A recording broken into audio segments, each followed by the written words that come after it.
Jace, and we are back on the channel here as we're going to talk about Alabama running back Jahmyr Gibbs. So I watched about 4 games of Jahmyr Gibbs. I watched Arkansas, I watched Louisiana Monroe, I watched Texas, and I watched Utah State this year. But before I get into it, I just want to say I appreciate the subscribers if you're new. What we like to do here is we like to look at the good, the bad of every player, especially with running backs. We like to look at what they can do out of the backfield as a rusher and as a pass blocker. And so we're going to check all 3 facets of Jahmyr Gibbs' game. And I think we're going to have some fun today because he's a very solid football player here. So he is a Georgia Tech transfer. He's on pace for a career year in his first year at Alabama. He stands 5'11", 200 pounds. I think he's a more confident Tank Bigsby. That's the first thing I noticed on tape with him because he trusts his eyes. A lot of times he'll have an outside run or stretch zone run that'll open up or that'll be designed to go outside around the tackle, and it'll open up like in the B gap, and he'll be able to put that foot in the dirt and get north-south, which is what I love in a running back. A lot of times Alabama would run a lot of counter runs, a lot of trap plays.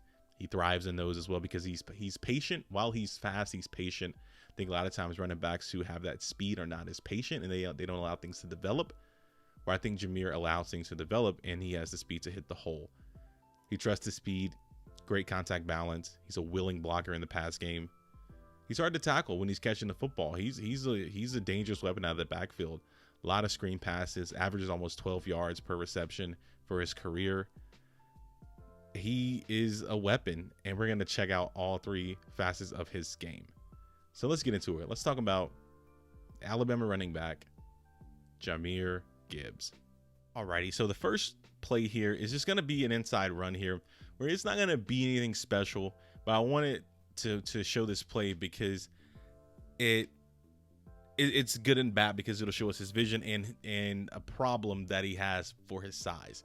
So we're going to watch this run here as it's going to be almost like an option almost, but the quarterback doesn't keep it. He gives it off to Jahmyr Gibbs, and a block is missed here, which is unfortunate because if this block is here, I don't trust this defender to make this tackle in open space. This would be a touchdown because the safety's not catching him. But the block is missed, and that allows, I believe this is bumper pull actually, to get down and actually get a very solid tackle on Gibbs. But I think what happens here is as the block is missed, I feel that he's more athletic than Bumper. So I believe that I don't want to say he could get around him, but I would probably want to see more. Put that foot in the dirt, try to go this way because you have a blocker here. And I think he just kind of settles down and he just runs into the tackle and just kind of takes the hit. And he doesn't really try to break the tackle because he's not a larger running back. Like if this is Zach Charbonnet, Charbonnet's going to fall forward where Gibbs gets hit and he goes straight to the ground. And I think that's a part of his game that is fixable with just adding NFL weight. But this is just a really good tackle here. And I just wanted to show that play because that's something that you see a lot of on film. Now, he does break tackles, as I mentioned, with his contact balance. He's able to run through arm tackles as we're going to run to this next Arkansas play here. And it's going to cover what I just mentioned about arm tackles. So this particular run here is going to end up being a touchdown run. And it shows his long speed. The safety doesn't have the angle to get to him. He just completely outruns the entire defense. But this run happens because a massive hole opens up here and he's able to run through arm tackles, right? And so as we run the play here, we're going to get some motion in the backfield, almost like a jet sweep. The defense actually bites on it, which is actually pretty funny because this linebacker here, this is another person that's taken out of the box. So now this allows, as I mentioned earlier, guards to pull, tackles to pull. So they're going to pull. He's going to get helmet on a helmet, helmet on a helmet. And now you're trusting these 2 linemen here and this receiver to seal off on front side. And the backside is pretty much sealed off. There's nothing happening here. So again, everything's sealed off here. He has a lane, as I mentioned, to get upfield, get to the end zone. And this is what he does. So you have people reaching out, trying to tackle him, trying to grab him. Doesn't matter. He runs straight through, keeps his balance, leaves all the defenders in the dust. And that's what his game is. You know, if you give him a lane, he's going to house that thing. And that's what you want in a running back. So this next play here, I believe, is also against Arkansas as well. I'm not saying all his good runs were against Arkansas, but some of the ones that I wanted to talk about were against Arkansas. So this is a little run here, a little inside zone run where the linebacker is going to shoot the gap, right? And when this happens, remember earlier in the game, you know, Bumper shot the gap here, tackled him for a loss. Well, instead, Bumper's not going to shoot the gap. This linebacker is going to shoot the gap, right? And watch what he does here to avoid this, because he learned it from earlier in the game, right? So he's going to take the handoff. Linebacker's going to shoot the gap. So instead of just, you know, taking the hit, bracing for the hit and taking it, he puts that foot in the dirt, runs through that arm tackle right there. See that arm? Runs right through it. Bounces outside, runs again, spins, breaks off this tackle right here where someone's launching at him, bounces off, keeps his contact balance, and continues to run and gets a first down. This is what you want in a running back.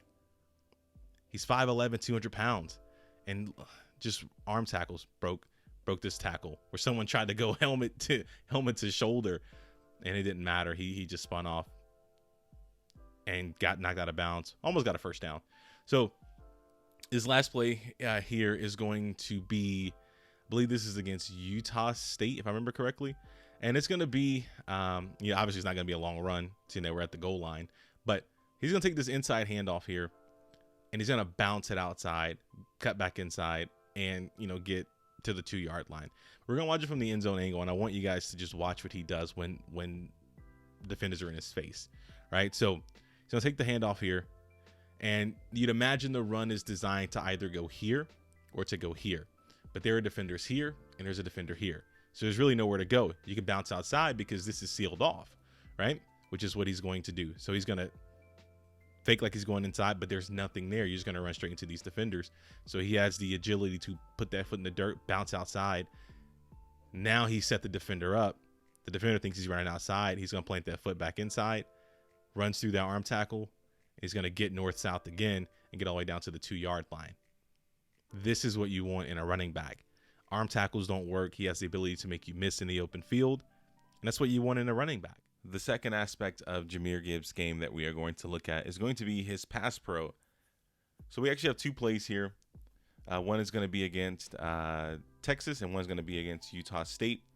So we're going to watch both plays here, and we're going to talk about both the good and the bad, and why on this particular Texas play he does something that is very problematic and will be a problem if he does this in the NFL. So we're going to run this play first here, just from the standard, broadcast angle.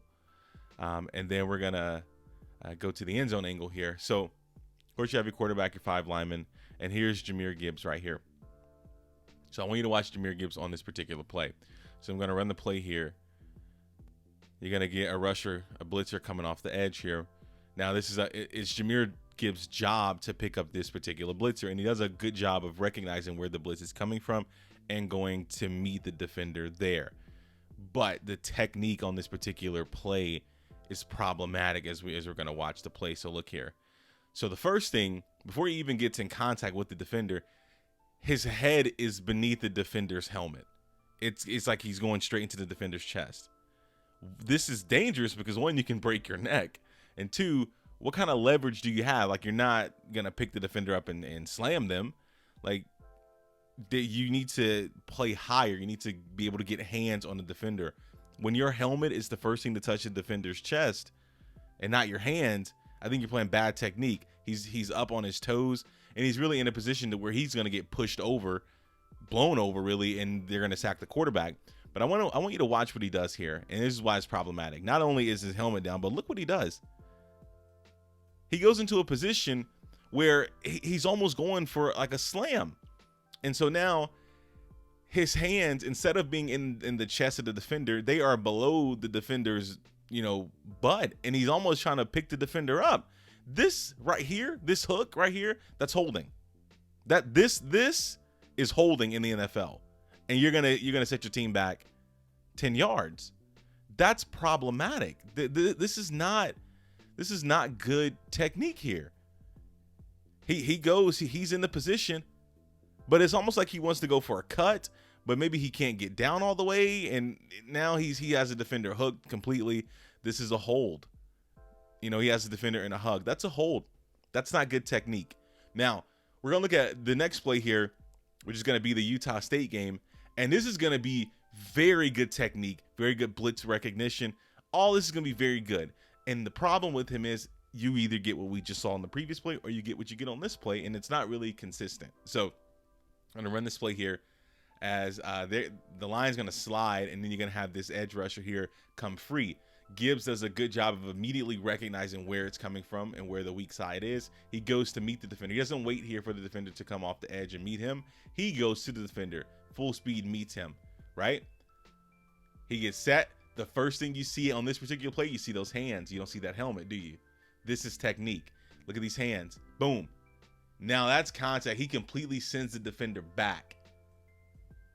The previous play, his head was down. This is what you want to see in your pass pro, right? So boom, he continues to route the defender away from the quarterback. And that's all you ask for when it comes to pass pro with a running back.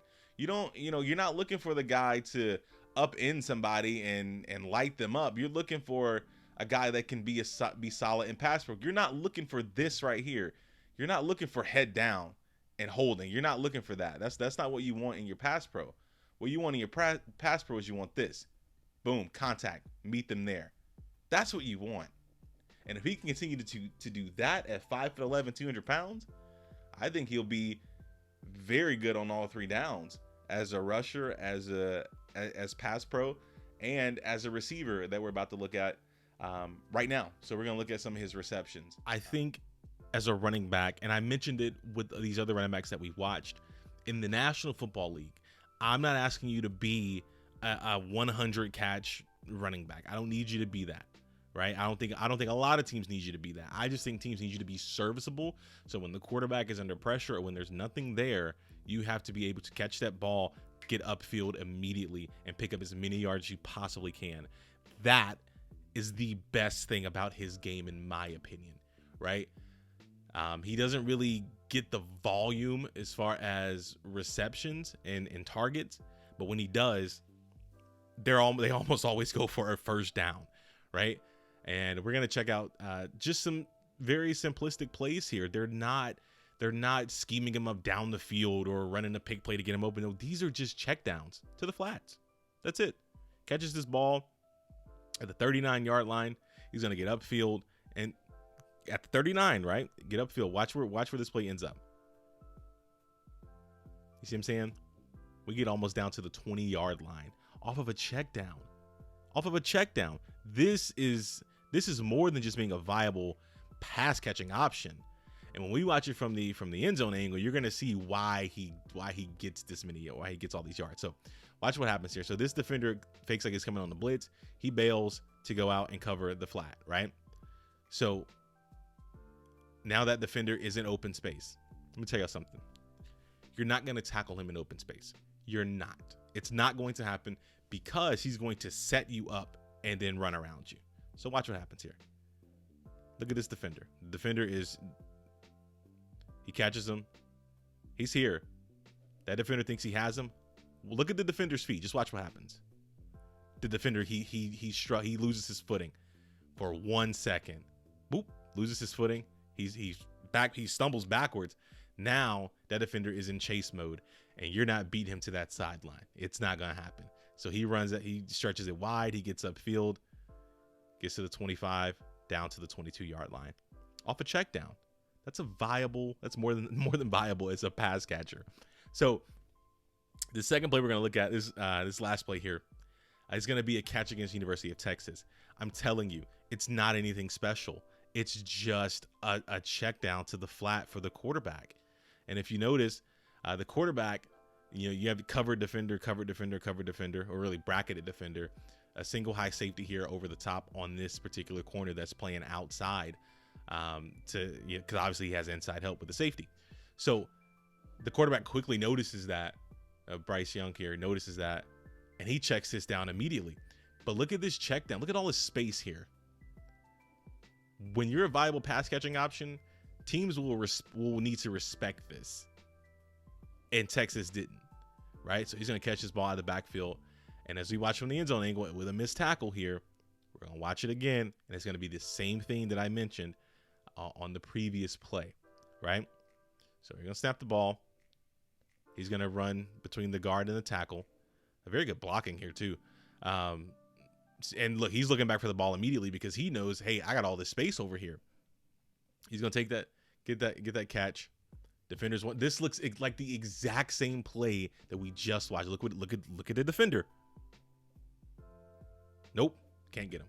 It's what we talked about when he's a running back. When he's running that ball between the tackles, you're not tackling them with your arms. You got to wrap up like Bumper Pool did in the first clip we saw. And if you don't wrap up, you're gonna be left in the dirt like this, and you're gonna be looking at the number one running north-south on your defense. And he did this time and time again at Alabama, and he's still doing it throughout the season. Now, I'm not going to project him as a first-round pick or a second-round pick or anything like that, but what I will tell you is that he's a damn good football player. And I think that the only part of his game that needs major improvement is pass protection. And if he can pass pro, he could be a top back in this draft, in my opinion. Because you look at Charbonnet, Bijan, those guys that I talked about in other videos, they're elite pass pro guys. They're not long speed guys, except Bijan. They're not really long speed guys like him, but or like Jahmyr, I should say. But the only part of his game I would improve on is pass pro. But outside of that, he's a viable check down option. Very good at that. Very good between the tackles, on counter runs, trap runs, inside zone. Any kind of run you want, he can take, and he can take it to the house. He's a damn good football player. Hope you guys enjoy this Jahmyr Gibbs breakdown. I love watching running backs. They're fun. I hope you guys enjoyed it, though. Make sure you share it with someone. Hit that subscribe button. Smash that like button. I appreciate that. Thanks for watching The Film Room. Y'all take care.